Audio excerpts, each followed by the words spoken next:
grab your cup. Let's talk about a different perspective on boundaries, okay?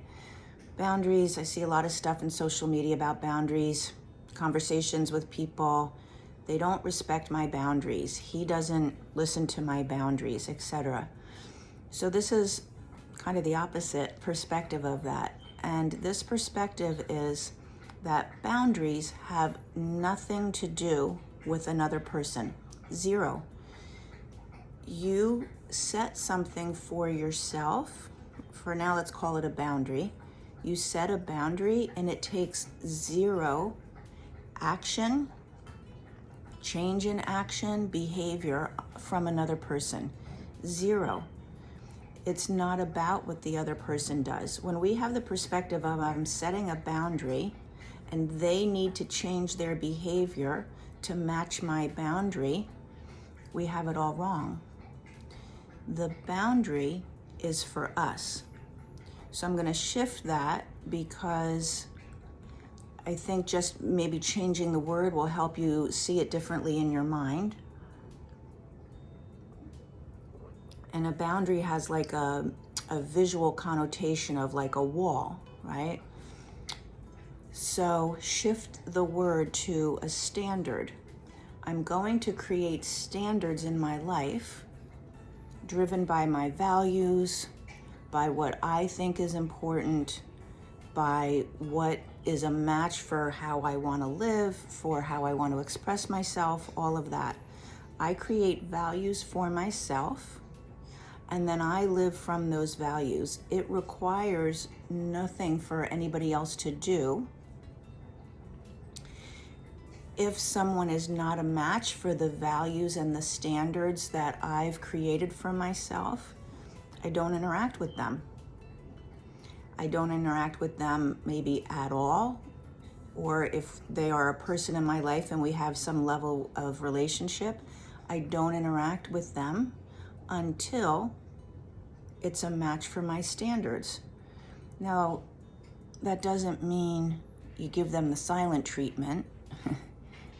That's a whole nother conversation of dysfunctional communication and poor emotional regulation, right? You can explain, this is why I'm not engaging with you. Here's what I expect, or here's what I need to feel good about this conversation. That's better, because here's what I expect says here's what I expect from you. Here's what I need to feel like we can talk further about this. Here's what I need in order for us to move forward. So let me know if and when you can meet that. That's it. Boundaries, when we have the original way of thinking about it, it's always about what other people are doing. And then we're always trying to look to see, judge what other people are doing. And we're always kind of controlling who we're going to let in, who we're not, who respects our boundaries. You are the only one who needs to respect your boundaries. You are the only one who needs to follow your standards. And it's so much easier, right? When you think of it that way. When you think of it that way, you don't have to worry about what anybody else is doing. You only worry about yourself. So taking the time to decide what your values are, to decide what things are in alignment with how you want to live.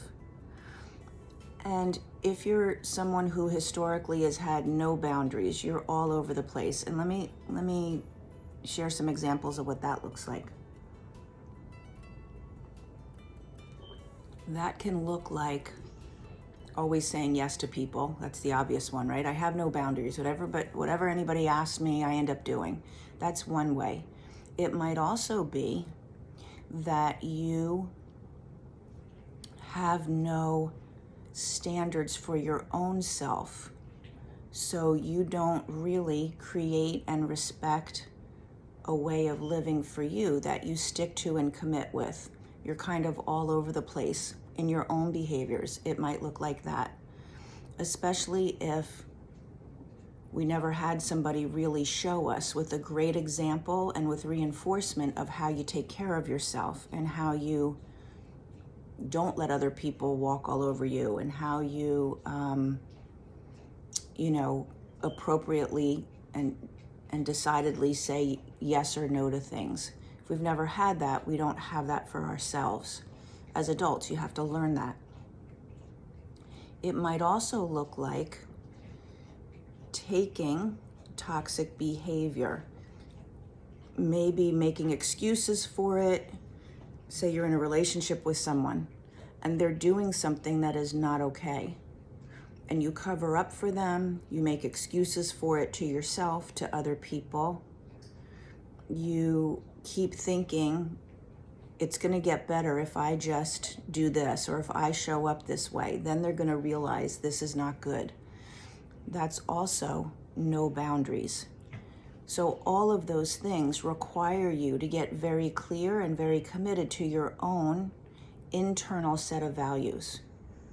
0 change in action or behavior or words from someone else. 0. So shift that, and that can take a lot of work, because if you've always been living with your view outside of you, you've got to take that finger and bring the view inside to you, okay? When you do that, that's when you get all of the control back to your life. You get your power back. That is one of the outcomes of the work that we do in Return to You. That's just one of many outcomes that you can expect when you start to do the work of returning to yourself. If boundaries have been an issue, if you're all over the place, if you never feel like you keep your own self to your word, drop me a comment, say boundaries in the comment, and I'll know that you want to have a conversation about what's going on in your life and about the work that I do. We can have a conversation. It's a free conversation. Put boundaries in the comments, and I'll send you a link so that we can connect. Okay? Have a great day.